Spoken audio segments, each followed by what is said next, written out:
Paz do Senhor, meus irmãos. Amém. Aproveitando que vocês estão de pé, carta de Paulo, 1 Coríntios, capítulo de número 10.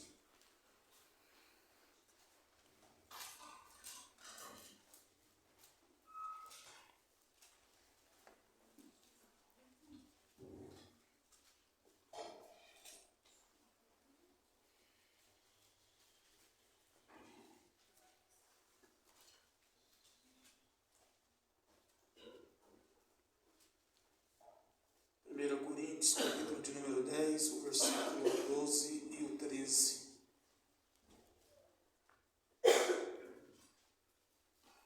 Todos acharam? Amém. Diz assim: aquele, pois, que cuida estar de pé, olhe que não caia, não veio sobre vós tentação senão humana, mas fiel é Deus, que vos não deixará tentar acima do que podes, antes com a tentação dará também o escape para que possa suportar. Amém? Amém. Vamos aos vossos assentos, meus irmãos.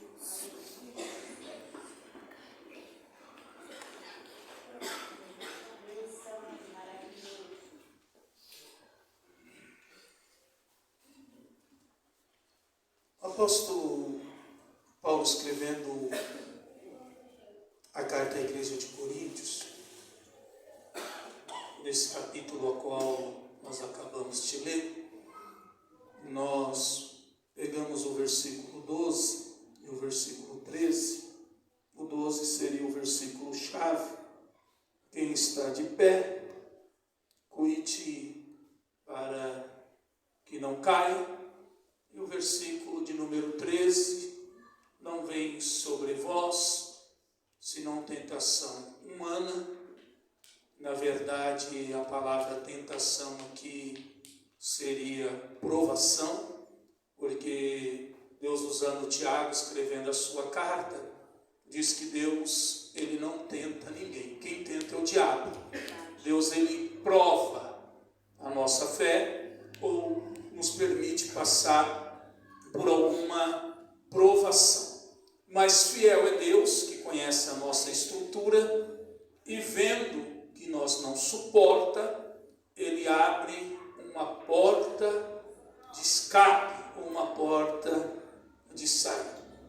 Meus irmãos, Paulo, quando vai escrever a essa igreja, algumas coisas estavam acontecendo na igreja de Coríntios.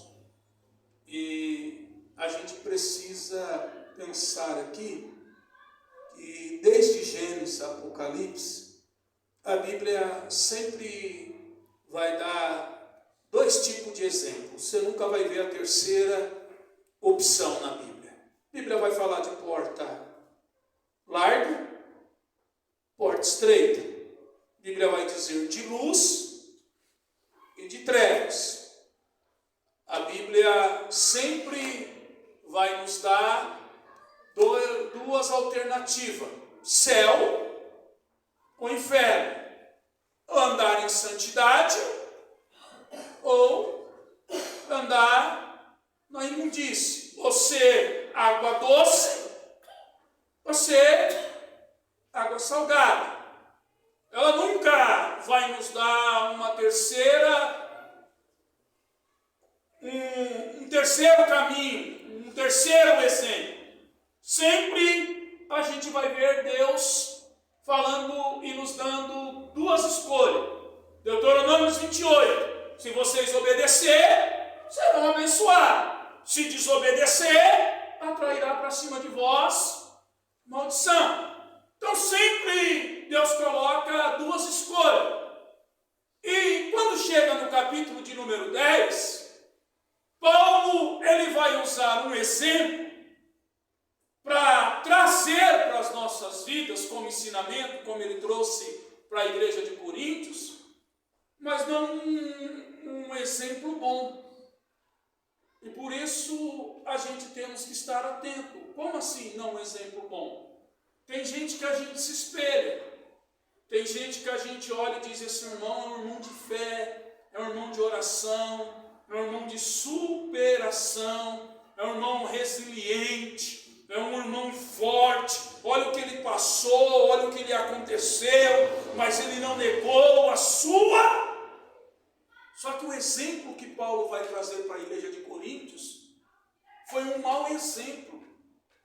E um mau exemplo, ele tem que também ser olhado. Mas não no sentido de a gente o copiar, de seguir pelo mesmo caminho, mas no sentido de olhar aonde alguns errou, para que a gente não viéssemos a cometer os mesmos erros. Verdade. A gente temos que olhar e tirar lição da onde alguns erraram e dizer: não vou por esse caminho porque alguns já trilharam e não tiveram sucesso. Verdade. Glória a Deus. Então Paulo ele vai trazer um exemplo negativo nesse texto. E qual é o exemplo? Paulo vai falar que eles viveram de milagre, estavam debaixo da nuvem de Deus. Paulo vai usar duas figuras, uma representando a autoridade espiritual, que Moisés é uma figura no Velho Testamento da pessoa, ou um símbolo da pessoa de Cristo, porque Moisés foi usado para ser o libertador, de tirar eles debaixo do jugo, debaixo da opressão de Faraó. Essa é a primeira figura. Eles estão debaixo de uma cobertura espiritual, de uma liderança, saíram do Egito, saíram debaixo do jugo, agora estão comendo da mesma bebida, Paulo vai dizer, bebendo da mesma bebida e comendo da mesma carne, da mesma bebida espiritual. Paulo está falando da Páscoa, da ceia que foi implantada, que representava o quê? Quando eles comiam o pão, as ervas amargas, lembrava o sofrimento que eles viveram no Egito, mas que agora eles estão livres. Aleluia. E outra figura que Paulo vai falar a respeito deles é do batismo. Qual batismo? Eles viram o mar. Então o mar, ao passar pelo mar, tinha uma representatividade do batismo. E aí Paulo vai trazer para a igreja de Coríntios que, assim como para eles era a figura de Moisés, para nós é a figura de Cristo. E Cristo nos resgatou do Egito. Aleluia! Nos libertou das trevas. Grande Deus, obrigado, Jesus. E que nós não passamos por dentro do mar, mas nós fomos batizados. Glória a Deus. Glória a Jesus. E Paulo vai continuar dizendo que estamos comendo da mesma comida, participamos do corpo de Cristo na ceia e bebemos do cálice. Glória a Deus. E Paulo vai tratar de algumas coisas que eles deixaram a desejar. Se você ler para o capítulo, Paulo vai trazer 5 coisas. A primeira, Paulo vai dizer a respeito da cobiça. E eles entraram pelo caminho da cobiça. Deus enviava para eles todo dia o pão fresquinho. Como que era o nome do pão que eles comiam, irmão? Maná. Mas eles cobiçaram o que não deveria cobiçar. Se você continuar lendo nessa carta, esse capítulo, você vai ver que é interessante. No versículo 7, Paulo vai dizer assim, e tendo acabado de comer e de beber, saíram para se divertir.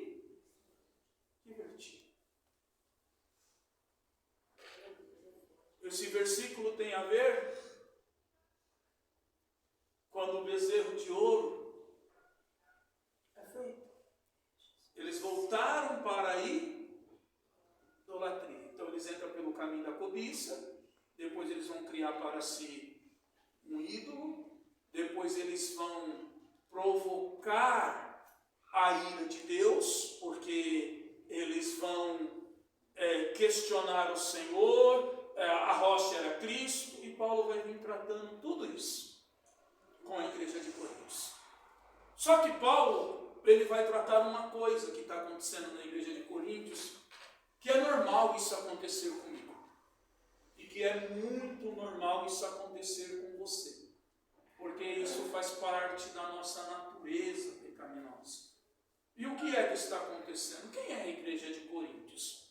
A igreja de Coríntios é uma igreja fervorosa.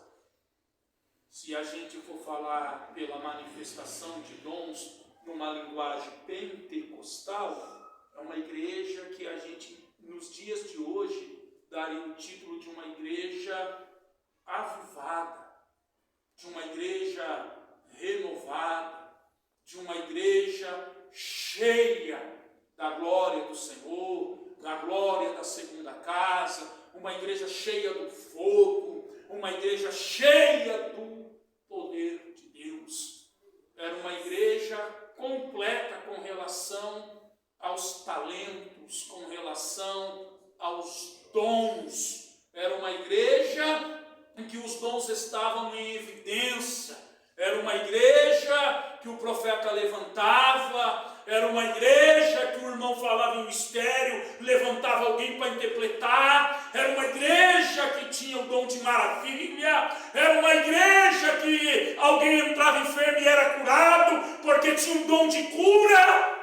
Então era uma igreja cheia da manifestação e da operação do Espírito Santo de Deus, por intermédio dos dons que Deus apresenteou. Só que o objetivo de Deus presentear, de Deus distribuir à igreja de Cristo os dons, é porque tem um propósito. Qual é o propósito? Primeiro, que o dom que Deus nos presenteia, ele é para o ajustamento, para a edificação da igreja. O dom não é algo para me levar a envadecer, para me exaltar, para mim dizer: eu sou o cara, eu faço, eu aconteço. Se Deus, irmão, não quiser nos mostrar nada, quem somos nós para dizer que eu voltei? Quem somos nós para dizer: olha, o vazão chegou, e por eu estar agora aqui, o manto da revelação vai ser aberto, nada vai ficar em oculto. Daniel era um moço, não tinha nada na sua conduta, nada em Daniel, que ele poderia alguém dizer: isso Daniel está fora. E quando o rei chama Daniel, é lá, porque não entende o sonho, a revelação. Daniel diz: olha, nós vamos orar, Senhor, e se Deus quiser nos dar uma resposta, Deus vai dar. Aleluia! Porque esse mistério não pertence a nós, mas a Ele. Glória a Deus. O Senhor é Deus. E a igreja de Coríntios, por ter toda essa manifestação, ela se exaltou, se ensoberbeceu, se elevou, deixou que a sua vaidade subisse. E se você for analisar a fundo, mesmo a fundo, você vai ver que a igreja de Coríntios não tinha nada de espiritual. Você vai ver que a igreja de Coríntios foi presenteada com os dons e não sabia nem como utilizar para a glória de Deus. Você vai ver dentro da igreja a competição. Crente espiritual não tem competição. Competição é coisa de crente carnal, imaturo. Crente espiritual não tem competição. Porque se a tem competição? Por uma razão bem simples. Nós poderíamos falar várias, mas vamos falar uma. Todo mundo saiu de casa para prestar um culto a Deus. Então, se eu venho cantar o meu louvor, se eu venho tocar o meu louvor então não tem por que eu competir com o Abner, porque eu não estou aqui para agradar a homens, eu não vim aqui cultuar a homens. Então quem vem para cultuar a si mesmo, compete com o outro, dizendo, tem que pregar eu, tem que fazer eu, tem que ser em torno de mim, não. Aqui não tem homem, aqui não é em torno de mulher, aqui não é em torno de instituição, aqui o centro, a pedra angular, aqui tudo é para ele, tudo é para a glória dele, tudo é para o nome dele, Senhor. Senhor é Deus, Tudo é para o nome dele. Então aqui, quem é espiritual, não fica triste porque ensaiou de manhã e se preparou e disse, se eu tiver uma oportunidade hoje eu vou cantar, mas o Espírito Santo não tocou o pastor Leandro para te dar a oportunidade, o espiritual volta para casa alegre, o carnal volta triste. Porque ele queria cantar para a igreja ver ele cantar, porque quem quer adorar para Cristo já entendeu que a adoração já foi acompanhada pelo louvor dele. Aleluia! Deus é bom. E essa igreja tinha tantas coisas, irmão, que não vale nem a pena a gente falar. E Paulo vai exortar eles, olha, vocês que estão de pé, cuide. Para que não caia no quê, irmão? No mesmo erro dos teus antepassados. Nos mesmos erros dos vossos pais. Eles estavam debaixo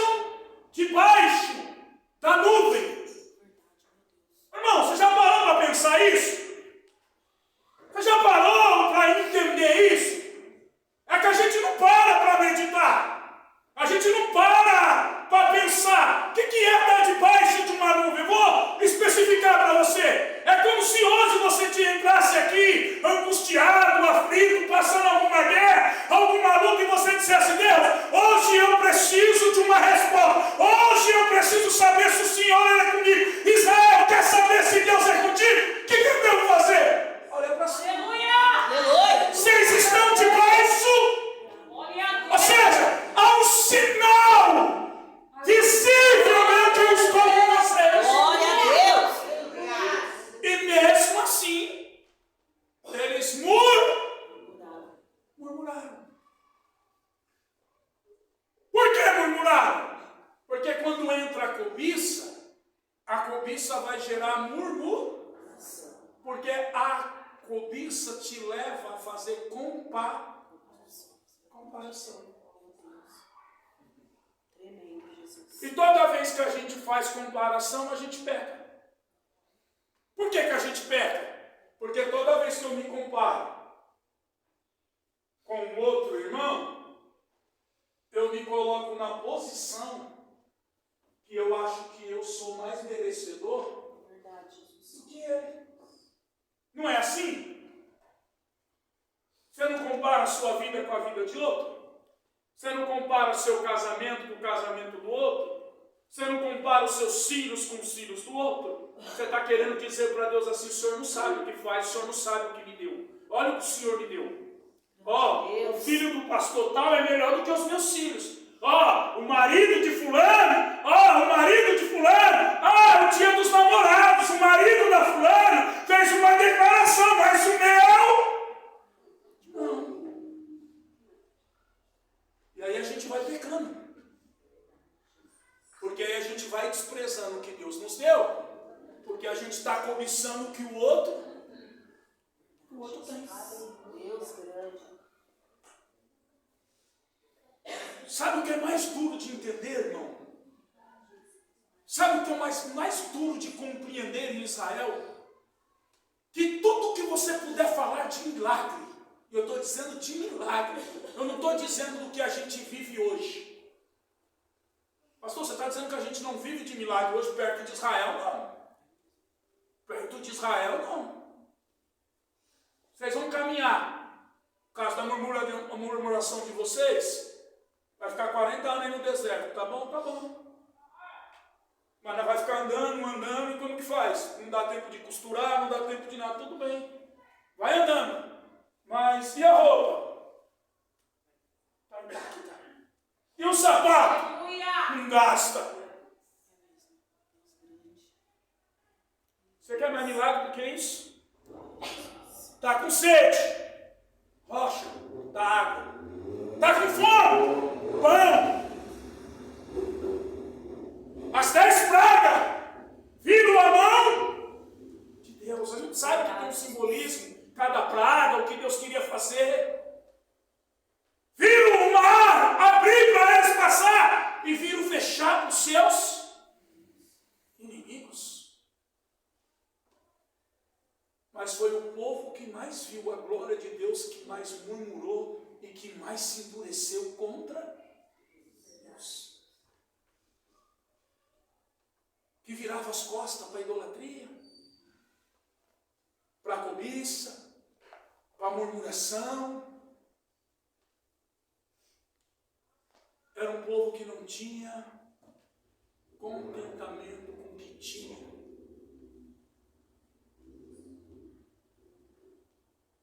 E aí Paulo vai dizer, não entre pelo mesmo caminho, vocês que estão de pé, cuide para que não caia, não cometa os mesmos erros.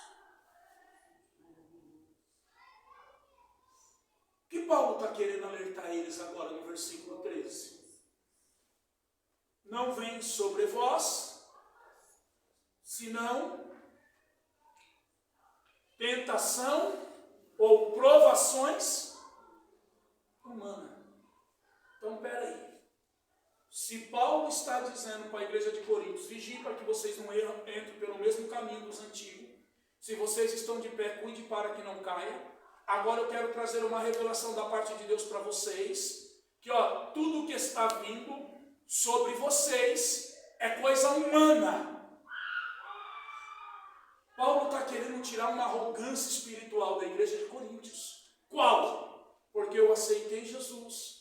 Porque eu sou batizado com o Espírito Santo, porque eu falo em línguas estranhas, porque o Espírito do Senhor habita dentro de mim, porque Deus me usa para pregar, Deus me usa para profetizar.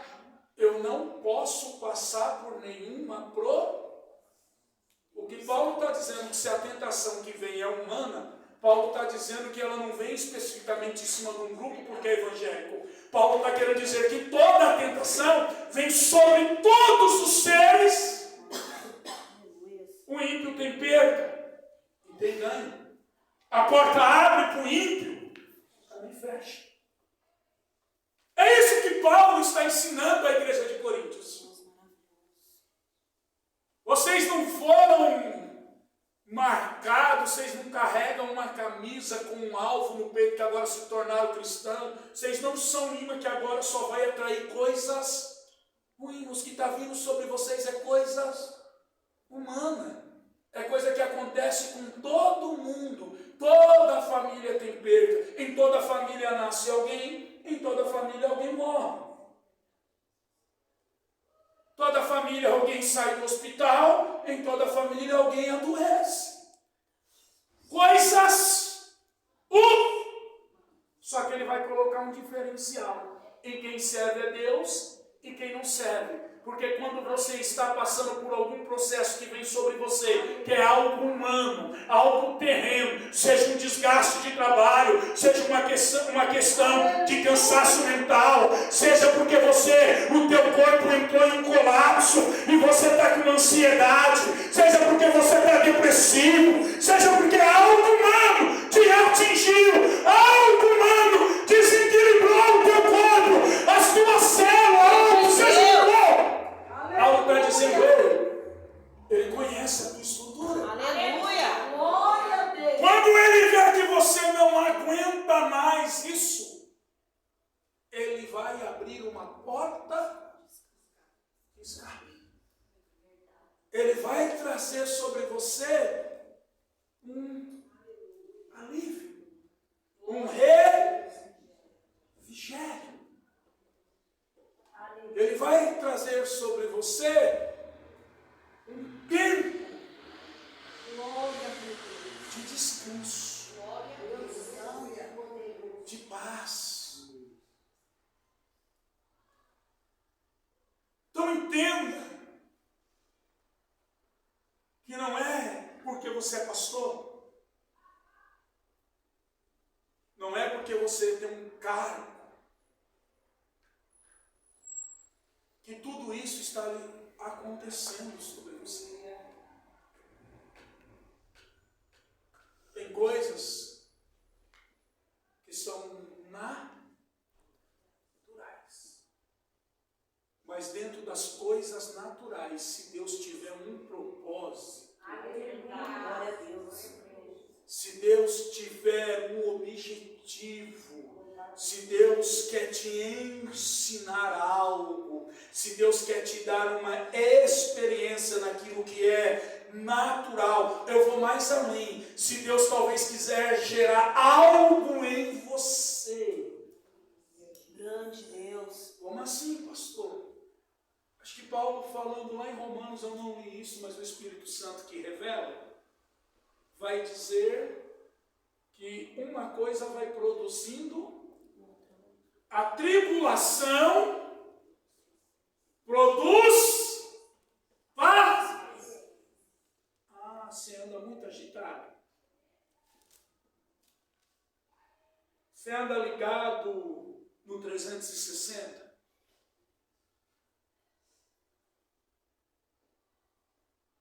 Deus quer te gerar paz. Quem estava aqui disse que a irmã que pregou que nós precisamos produzir frutos. O machado já está colocado. Ela foi lá para Gálatas para falar a respeito do fruto da carne e do fruto do Espírito. Paciência é um negócio meio difícil, não é, irmão? Não é uma coisa meio difícil para o ser humano ter? Paciência. Será que você não está passando por alguma coisa humana, terrena? Porque Deus precisa gerar em você algum fruto. Deus precisa te ensinar algo naquilo que você está passando.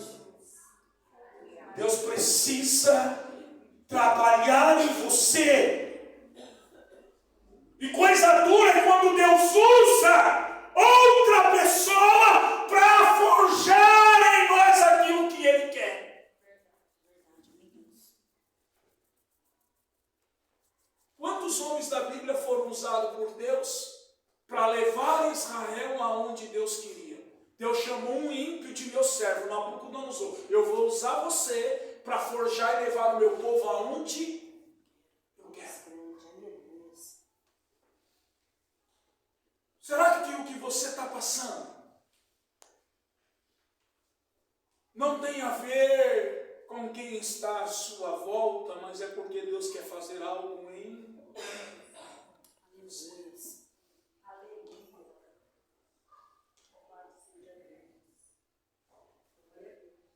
Às vezes você está querendo se intrometer num assunto, você está querendo abrir os olhos de alguém com relação a algo, porque você acha que aquilo é folga, porque você acha que estão te fazendo de bobo, porque você acha que é isso e aquilo. Ei, meu irmão, passe você as suas tentações humanas, deixe cada um passar o que tem que passar, porque o dia que alguém não suporta mais, ele pede ajuda. Verdade, Jesus.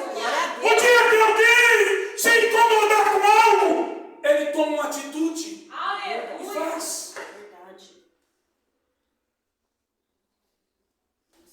Deus te ama? Deus te ama? Amém. Deus te ama? Amém. E por que Ele não te protege de tudo e algumas coisas Ele deixou e você tem que enfrentar? Ah, para amadurecer. para crescer, para entender que Ele é Senhor, nós passando ou não passando, nós tendo ou não tendo, nós ganhando ou nós perdendo, Ele continua sendo Deus, Ele continua sendo Ele exaltado. Olha, Jesus.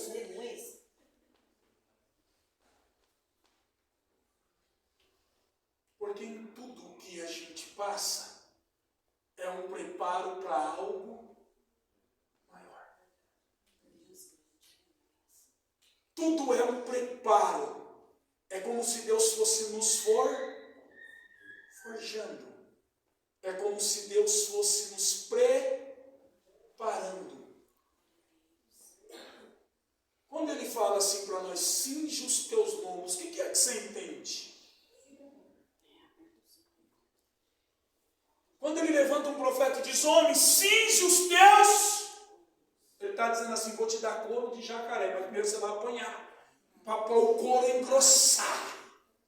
Primeiro você vai sentir traições, decepções, dor, você vai ficar frustrado, você não vai dormir, e de novo eu ajudei, ingratidão, mas vai chegar uma hora que o couro, sabe, moleque que brinca na rua, que joga bola na rua, que chega em casa, a mãe diz, o meu solto está quente, ele não sente mais, nem uma bola no pé, o couro do pé engrossou, as costas vai dar grossa, vai poder bater, vai poder falar, vão se levantar, e nada vai fazer nós parar no nosso objetivo. Aleluia! Glória a Jesus! Nada, porque a gente está com o couro igual jacaré.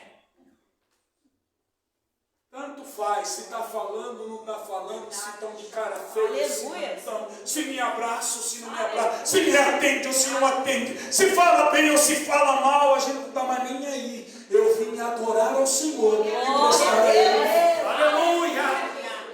Glória, glória a Jesus. Deus conhece a sua estrutura? Sim ou não? Sim. Quem foi que te formou? Se Deus te formou, se Deus conhece a sua estrutura, por que você acha que o que você está passando é pesado demais?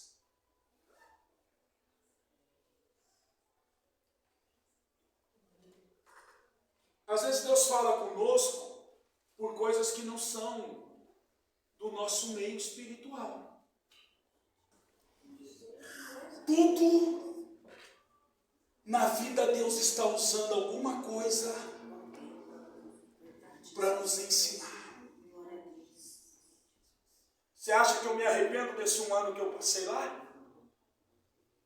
De maneira nenhuma. Ajudei ela no que eu pude. Ela tinha algumas casas de aluguel, ajudei a pintar. Fiz o que eu pude por ela, ela fez o que pôde por mim. E sabe a verdade? Católica roxa. Nunca vi ela abrir a boca para murmurar. É o pão do Hulk, filho. Vamos dar graças a Deus por esse pão.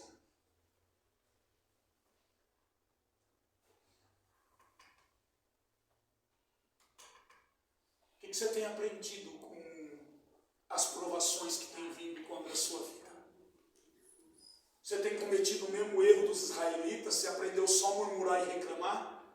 Você aprendeu só a dizer que Deus te abandonou, que Deus não está com você? Você só aprendeu a dizer, eu não preciso passar por isso, eu faço tudo certo, eu sou dizimista, eu sou ofertante, eu não aceito tal coisa, eu estou na igreja. Maravilhoso, aleluia. Porque Deus só é Deus para você quando Deus fala com você de manhã e de tarde. Algo de bom te acontece. Deus só é bom para você quando Ele cumpre o desejo do teu coração. Quando Ele te diz sim. Quando Ele diz vai que eu estou no negócio. Quando Ele diz eu estou com você. E quando Ele diz não. E quando Ele diz eu não quero lá.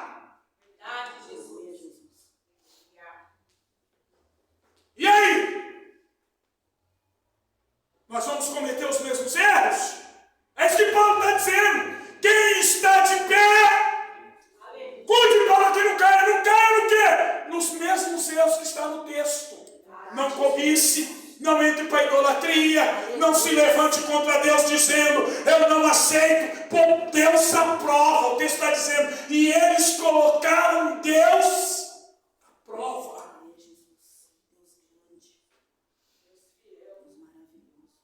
Fique tranquilo. Quando Deus vê que você não suporta,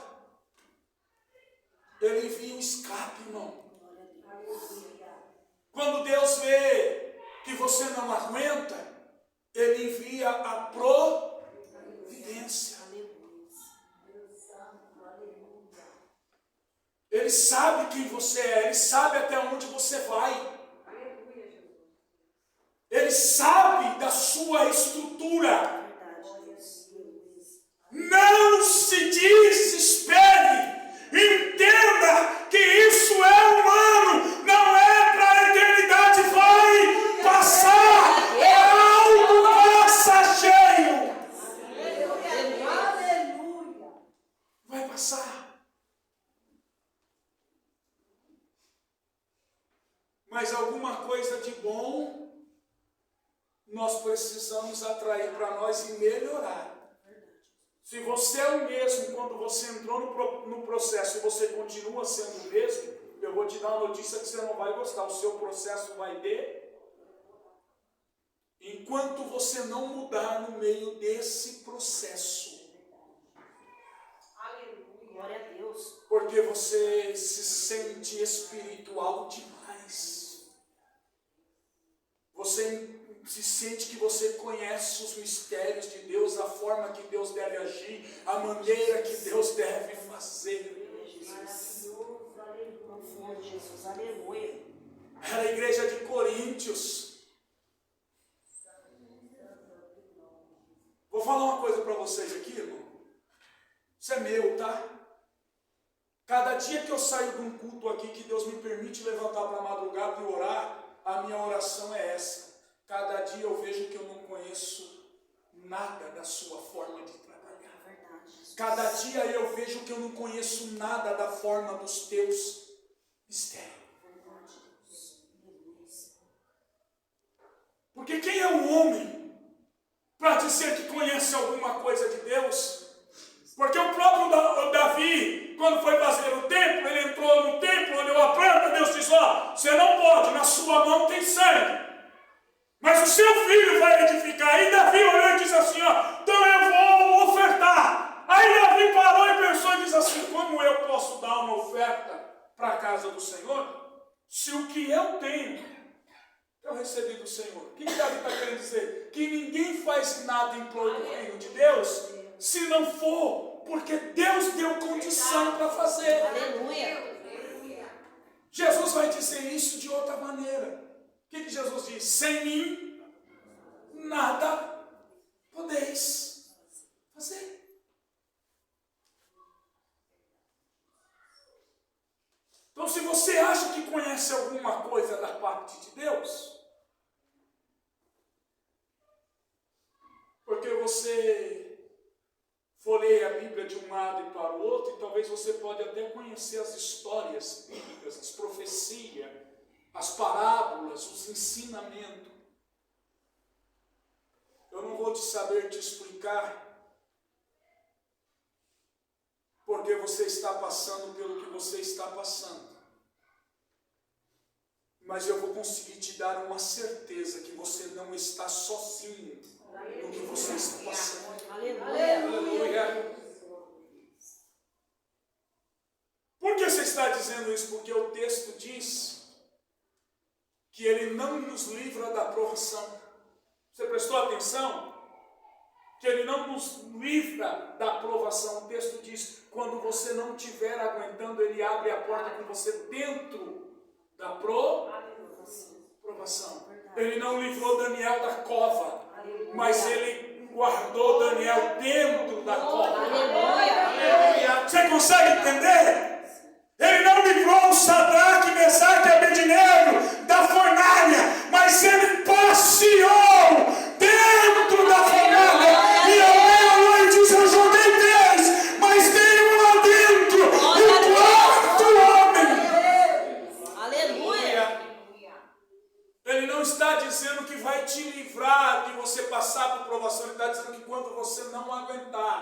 por Ele estar com você, Ele vai te livrar neste mundo. Glória a Deus. Tudo na vida a gente precisamos aprender. E às vezes a gente acha que aprender com Cristo é só na oração, é só no jejum. Às vezes a gente acha que aprender com Cristo é só lendo a Bíblia. E eu estou para te dizer que aprender com Cristo muitas das vezes é no dia a dia. Como aprender com Cristo quando alguém bate atrás do seu carro? Aí você desce.